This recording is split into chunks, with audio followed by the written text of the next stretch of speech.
Hello, and welcome to the Bigger Than Us podcast.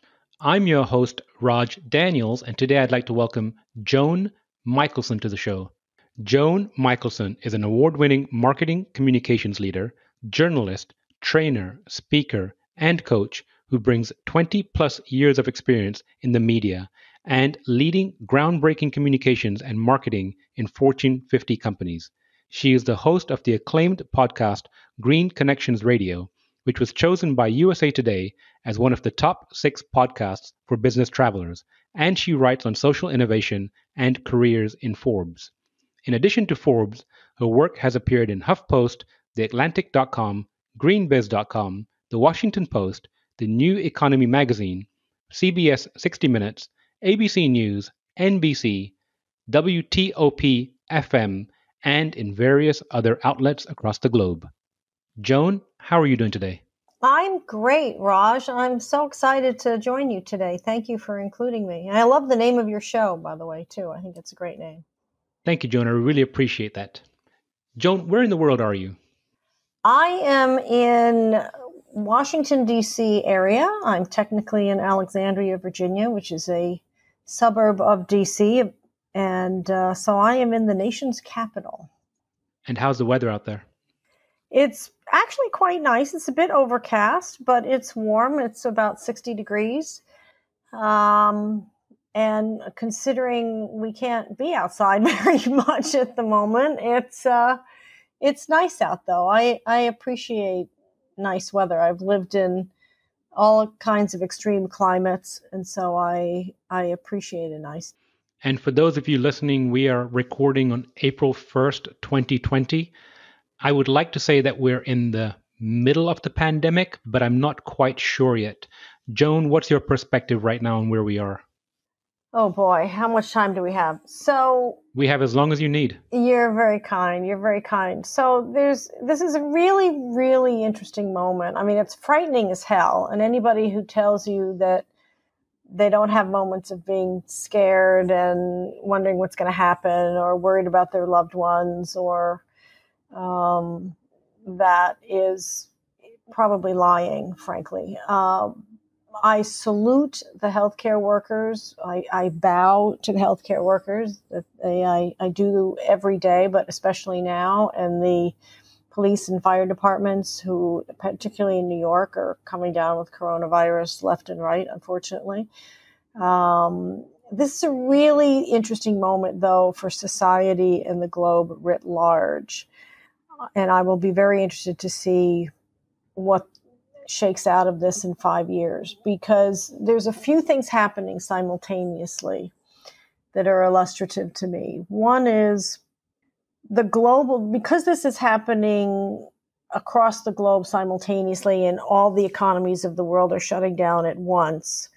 And because it's a pandemic, which literally spreads from person to person unknowingly, and we can't see it, it is requiring us to come together as a global community and break down borders, break down barriers, break down boundaries, knock quote unquote policies out the window, and come together to solve a global problem that is affecting every human on the planet and every live entity on the planet. Even the pets are somewhat threatened. Animal life is threatened too. And that shows, that we can come together to solve a global problem. And we really are in this all together. And that also bodes well for solving other global challenges we all face, including climate change, which is a world I spend a lot of time in. So it's actually proving the points that many people in the climate change community and in other communities have been making, which is that we really can come together and solve problems together and get the boundaries out of the way. The other thing it's showing is that the way to do that is to share resources. And what came to mind is, I don't know if you're familiar with Buckminster Fuller, but he had developed a map called the Dymaxion map. And it was a huge map. It became a game. And it was like, I don't know if anybody has ever played Twister or any game that you lay out on a piece of plastic, like across the floor. It's about the size of a room, this map. And you stand on the map in each country and you hold symbols that represent the resources of that country. And you see where there's a need across the world. You're literally experiencing it standing on this map. And then you pass the resources to where they're needed. His philosophy was there is enough, we just need to distribute it better. And that's the heart and soul of this crisis. There is enough food. There are enough ventilators. There are enough masks. There are enough gloves for the healthcare workers. Fill in the blank, there is enough. It's just not distributed properly. And this is showing with hospital groups that have never collaborated working together, with states that have never collaborating together, with governments collaborating. I mean, there's a movement now to remove the sanctions on Iran to help those people. There's, and that's a movement across countries, by the way, not any particular segment. So all of these boundaries have to come down. Artificial boundaries have to come down so we can help each other. And it's showing how much the global community can really come together. I really appreciate that perspective, Joan. I have heard of Buckminster Fuller, never heard of his game. I'm familiar with the geodesic dome, but I will definitely go do some research and find that game. And I love that idea of sharing resources. And I so agree with you, not only in this time, but even in times of the past. You know, I've said many times to people in my community that the world doesn't lack resources. There's more than enough to go around. It lacks collaboration and cooperation. Mm-hmm. So totally agree with you. There's one other thing that I want to pull out in this experience, and that is, and I've written about this in Forbes as well, is that we all know that the markets are tanking, but there's one sector of the markets that has been performing better than most. And if you drill into it, it brings out a few different points. It's the environment sector, environment, social, and governance rated equities, stocks, ESG rated stocks. And those are performing better, and it's really interesting on multiple levels. For one thing, social is caring about your employees, and the companies that are doing better are taking very good care of their employees and their communities in general, all aspects of their social network, their communities, their employees, their customers, etc., even their suppliers. The other component is on the governance side, they are better at crisis planning. So they have had crisis management plans in place for various contingencies, including the environment piece, which is climate change. And so they've had some resilience plans and crisis management plans in place. So they were better prepared for this. They also have more diverse management teams and boards of directors. And so there's more women, there's more people of color on their teams, and that breeds more diversity, more new ideas, new solutions.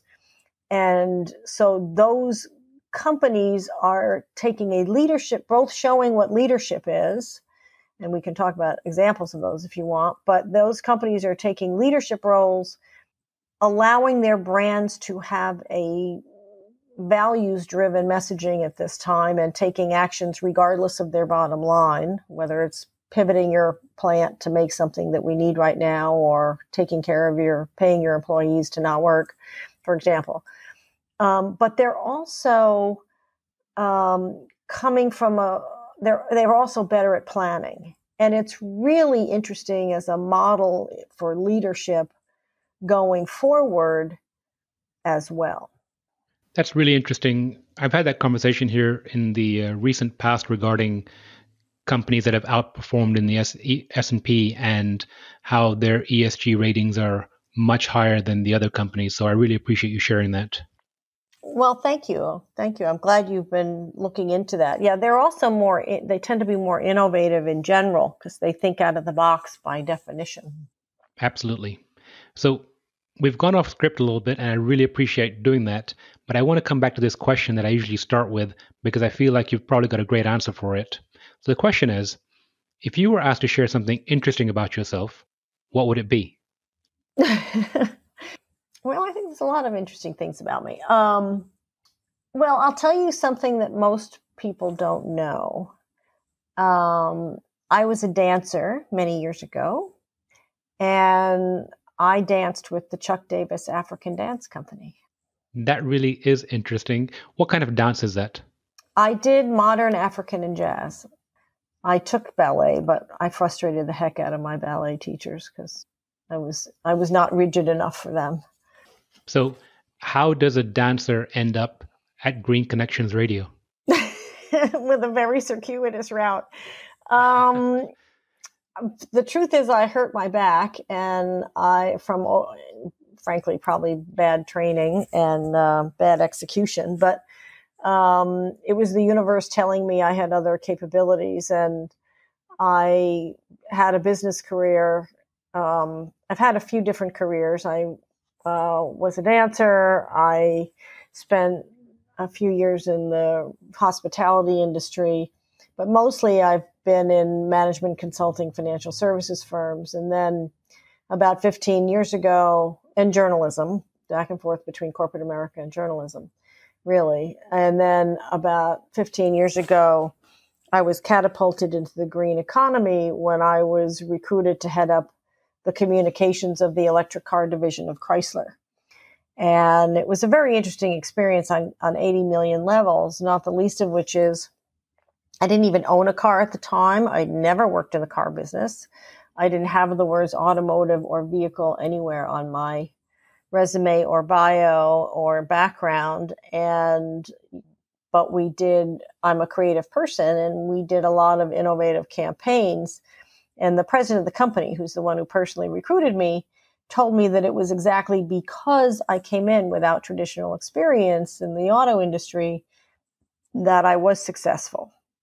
Because I came in, he said, I had more good ideas from you in 15 minutes than I'd heard from anybody else in years.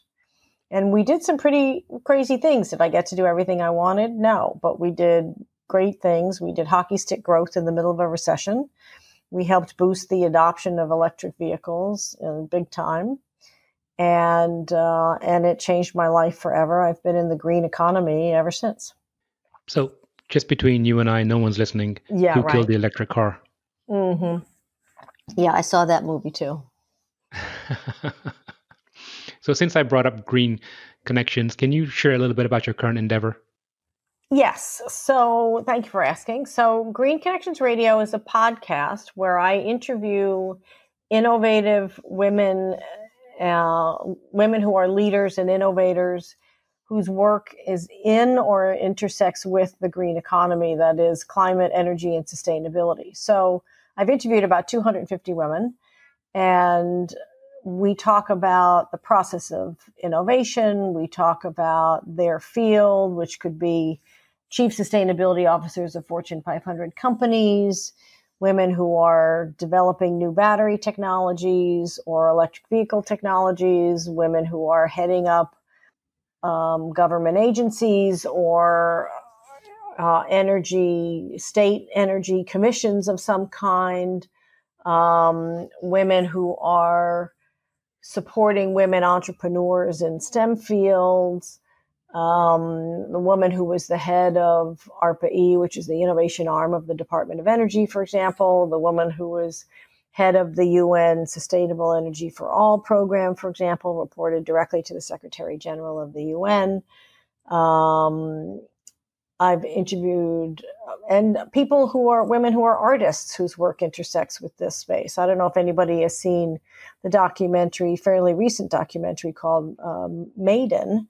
It's a story of a woman who, at age 25, with almost no boating experience, very, very limited boating experience, make a long story short, built the first all-female crew to do the Whitbread Round the World yachting race, which is a 330,000-mile race around the globe, going through treacherous treacherous, life-threatening waters. And none of them had done it before. She had been the cook on one trip. That was about it.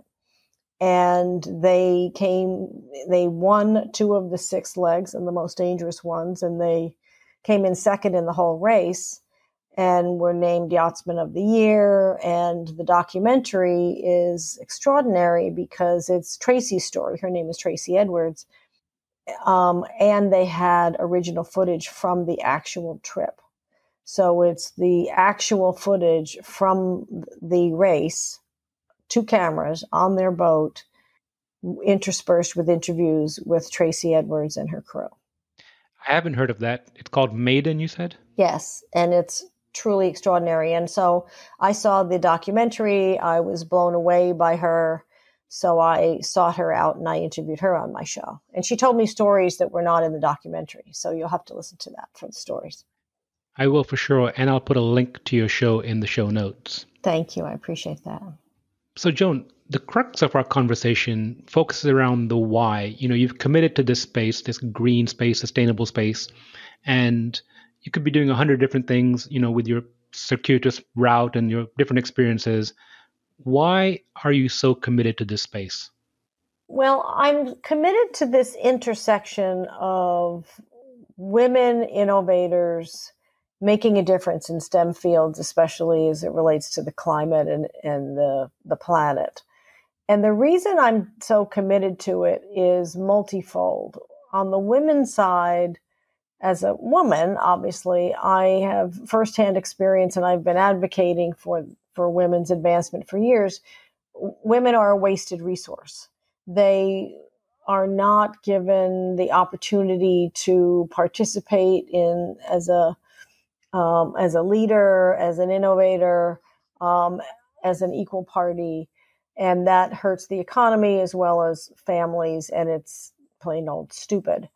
Women are also natural innovators because since we have not had access to resources and power levers, we have had to find another way to solve a problem. And that makes us inherently innovators. A woman I interviewed named Laura Listwood, who's the Secretary General of the Council of Women World Leaders, talks about it as women have been in the non-dominant role. When you're in the non-dominant role and you don't have access to levers of power, authority, or resources, you have to innovate. You have to find a creative solution.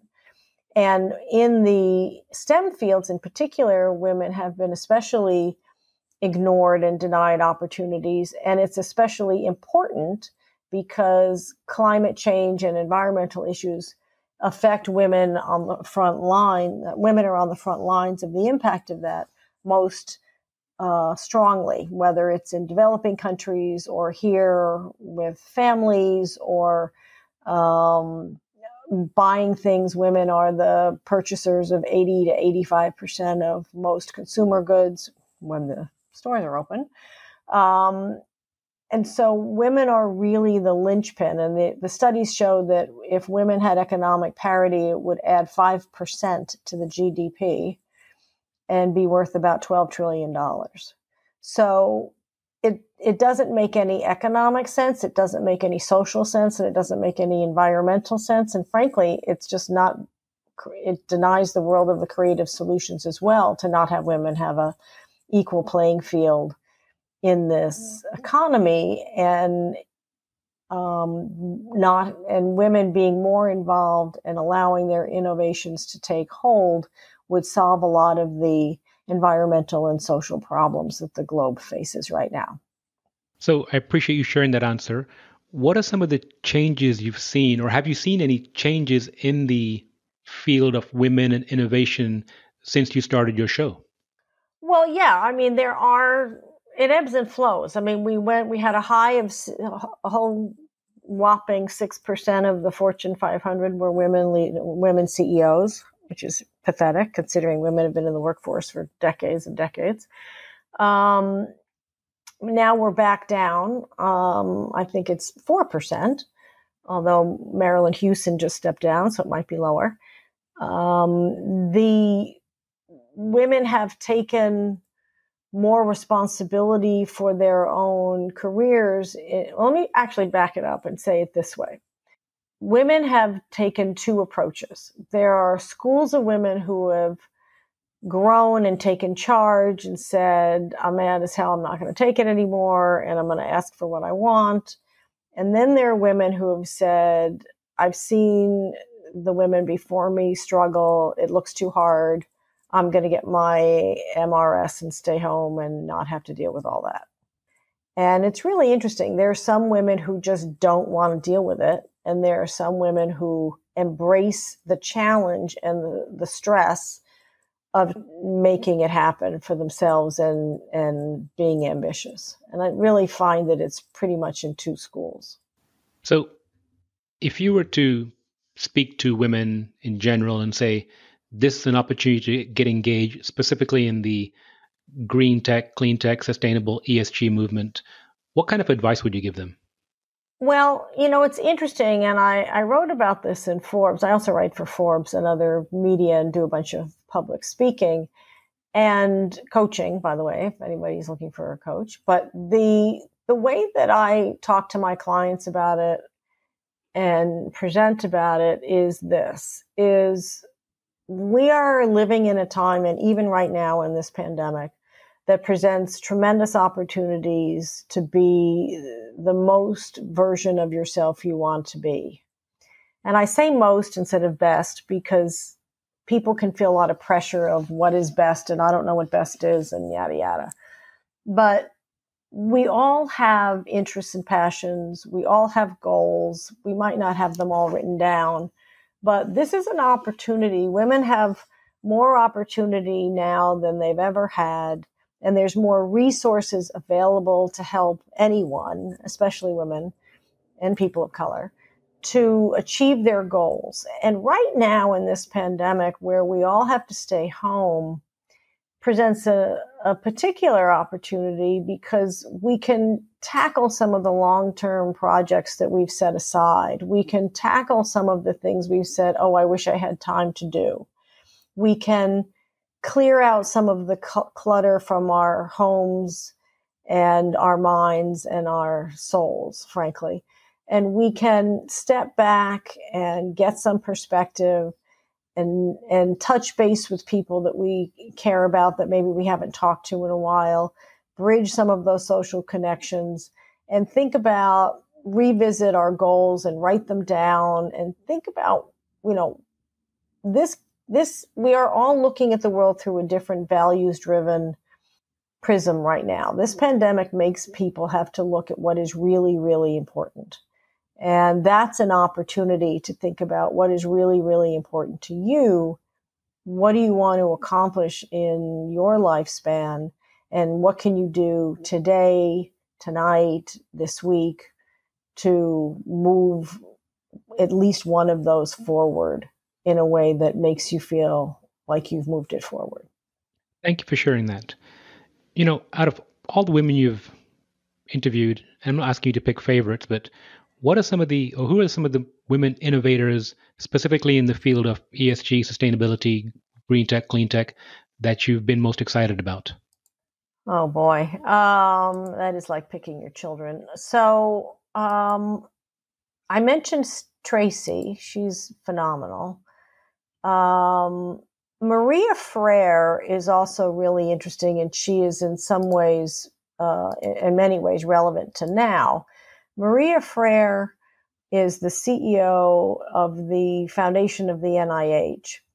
And the foundation of the NIH is not actually part of the NIH. They raise money for the NIH, but they don't only raise money for the NIH. And the reason I mention her is because she created a highly unusual business model that is literally a public-private partnership.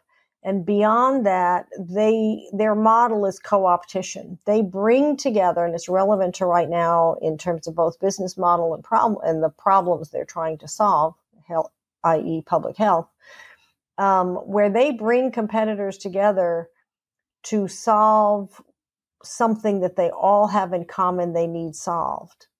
And then they all go off and use that solution in their own way. And no one owns the intellectual property of that solution. So, for example, if many pharmaceutical companies are trying to find the solution to coronavirus, but they all need to have the mapping of the lymph nodes, which run your immune system.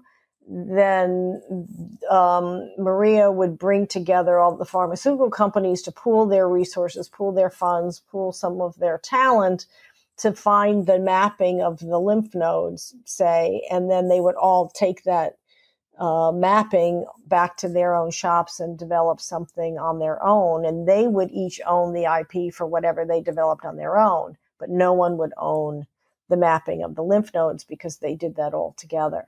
And so I love her creative way of solving problems and of bringing co-opetition into the light, which is what we're really seeing now. I mean, as I said earlier, we're seeing a lot of it and we need more of it. I think one other one that's unusual, and I've talked to a lot of corporate people. I mean, there's a billion of them, but I'll pull out one other, and that is another fairly recent one, which is Deborah Rutter. She's the president of the Kennedy Center of the Performing Arts, which unfortunately is closed right now because of the pandemic. But I bring her up because they just built a new facility that it's a LEED Gold certified building for creative people. But we talked about, how do you manage creative people? You know, it's one thing to say we want to be creative, we want to be innovative, but what does that mean, and how do you operationalize that? How do you make something out of that that's usable? And that's what both of these two women do in different contexts. Deborah has been managing creative organizations her whole career, and she has found a way to bring out the best in creative people with a social purpose. A lot of their work is intertwined with social purposes. And so I think all three of them, Maria Frere, Deborah Rutter, and Tracy Edwards, are completely different versions. I mean, there's also women like Esther Takeuchi, who is in the Inventors Hall of Fame for having developed the battery that powers the pacemaker, by the way. And she is now working on a new type of battery for electric vehicles with a completely different chemistry. So there are lots of those as well, and women who are working on climate resilience, helping communities around the globe become more resilient, including some that have won the MacArthur Genius Award. So some 250 some odd guests on my show come from all different walks of life, and they each make you think about something in a different way. Thank you so much. And I will again put a link in the show notes for your show for those that are interested to learn more about the women that you mentioned. And you already shared some advice earlier, but I'm going to press you for a little bit more. If you could share some words of advice or words of wisdom with the audience, what would it be? It would be own your space. Embrace who you are. Allow yourself to fully express who you are. I mean, we all have something we think we do well. We all have goals and dreams. Many women in particular get nervous when given a microphone or put on a stage or having a light shown on them, and they cower. But own the space. Be who you are. Embrace your imperfections. Make humility is a good thing. Humor is a very good thing. Laughing at yourself. I do it constantly. It's an important coping skill. So I would just say, embrace who you are and use the resources that are available to you today that have never been quite so available. I mean, there's coaches like me, there's resources from the government, from the SBA, from your companies now have employee resource groups that are affinity groups. There's women's networking groups, and we could talk about that sometime. I mean, there are all kinds of resources for people to be the most full version of who they want to be. So I would say embrace that, and don't be afraid to embrace it, because you don't have to hold yourself back. So Joan, as a fellow interviewer, it's our job to push a little bit deeper. So I'm going to ask the question for those that are listening. Joan, I want to own my space. Can you tell me maybe one or two tactical things I can do to own my space? Yes, I can. One is look at your posture. Listen to your tone of voice, listen to yourself speak, and notice verbal tics. I've been told I say I love that a lot, for example, on my podcast. I tend to say in particular a lot. I mean, there's different verbal things that we do. If you say like in every sentence, delete it. Be very self-aware and stand up straight. And if somebody calls on you, just breathe and say what you need to say and know that you deserve to have the light on you. The other thing I'll say is I want to go back to this point about goals. We all have goals. Don't be afraid to have goals. There are a lot of people who put up barriers and say, well, it's never going to happen. So what's the point of my even thinking about it? I'll just get myself disappointed. No. If you want to write a book, sit down and write a book. Start with the blog. Write a paragraph. You have the time now. You have no excuse. You can write for free on LinkedIn. You can write for free on Medium. Even if nobody but your mother or your best friend or your spouse or partner reads it, that's fine. You have something to say. You have something to share. Your opinion matters, no matter how many years of experience you do or don't have, no matter how much education you do or don't have, no matter what country you're from or language you speak. You have value and you deserve to own the space that you have been given by being born on this planet right now. Well, Joan, as the father of 3 young daughters, I appreciate all you're doing to spotlight, encourage, and empower women. This has been a fantastic conversation. Is there anything that we have not explored that you would like to talk to or share before we go? I think I just want to encourage everybody right now to be kind to yourself and others. This is a very, very stressful moment for every single person on the planet. And we need to be even more patient and even more compassionate with each other, even though you're walking 6 feet away from somebody as you pass them on the sidewalk. Smile, wave, say hi, be kind to the person who checks you out at the supermarket. When we get back into the swing of things and we can get back on the metro or back into our offices, ask people how they are. I mean, really, I think we need to capture this moment of kindness and compassion and empathy in working together for a common good. Joan, thank you so much, and I look forward to catching up with you again soon. Perfect. Thank you so much for the opportunity, and I appreciate all you're doing and all your community is doing to make the world a better place. Thank you for listening. And if you like what you heard, please give us a rating and review at Apple Podcast. Bigger Than Us is a Nexus PMG production. And if you want to show your support and help us grow, please share with a friend or reach out to us on social media, where you'll find us under our Nexus PMG handle.